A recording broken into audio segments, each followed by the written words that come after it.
Agut Moed. So today we learned Perek Reish Mem Aleph.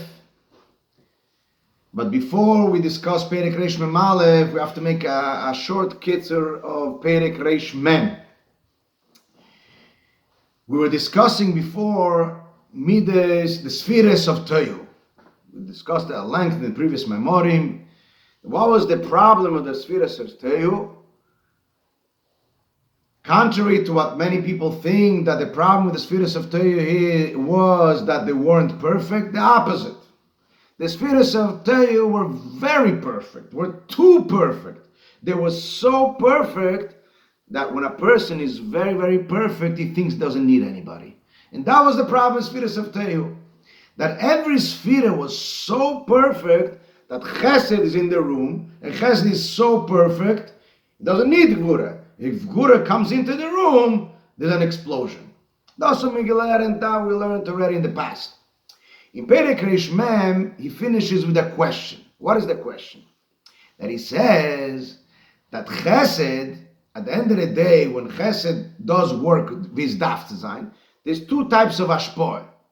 One type of ashpoe is mitzad bittul, because Chesed has bittul, so it knows that it has to give. That's one thing. The other thing is the Chesed gives the ashpoe mitzad.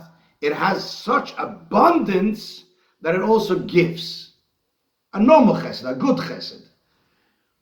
So, frag the Rebbe Rashab in Perek Reish Mem, I understand that the Chesed of Toyu didn't have the bittul. Das verstehe ich. But the abundance, sometimes when you fill up a barrel, a lot of wine, then there's so much that even goes outside of the barrel.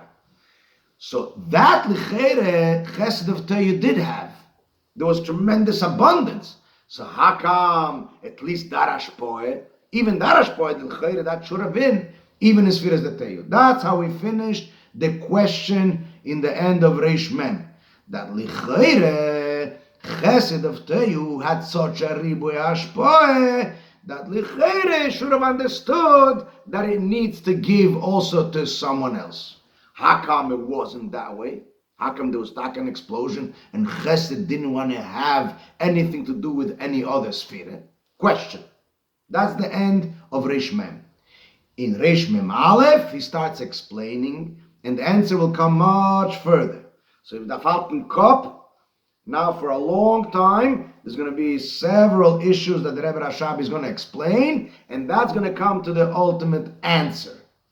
Akoponim, today, the Rebbe Rashab introduces in Reish Mem Aleph the concept of Oir v'Shefa. What is the difference between Oir and Shefa? In Pashtus, simply put, the difference between Oir and Shefa is a substance. What does it mean that it's a substance?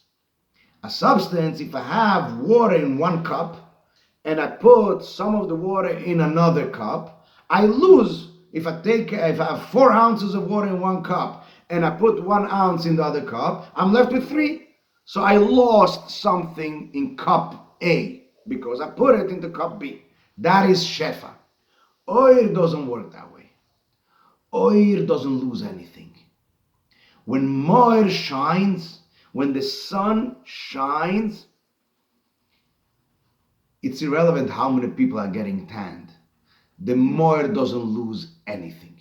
That's a major difference between Oir and Moir, between Oir and Shefa.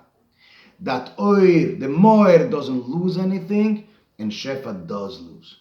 Other differences here are that in Oir, in Shefa, which is, let's say, a case of Mashpia Mekabel, the Mashpia is mutred. He is engaged with this Mekabel. When the Mashpia is busy with this Mekabel, he can be playing basketball. That's a case of Shefa. However, Oir is not mutred. Oir is not engaged. Oir shines, and everything happens b'derech memele. Al derech ze the Eibishter. This is a moshe for Atzmos. The Eibishter, also, everything happens by the Eibishter b'derech memele. In any case, this is an introduction for the difference between Oir Makif and Oir Pnimi. Oir Makif is going to be like oir. It shines and it's completely unaffected, it's completely unengaged, and everything happens b'derech memele, and there's no loss.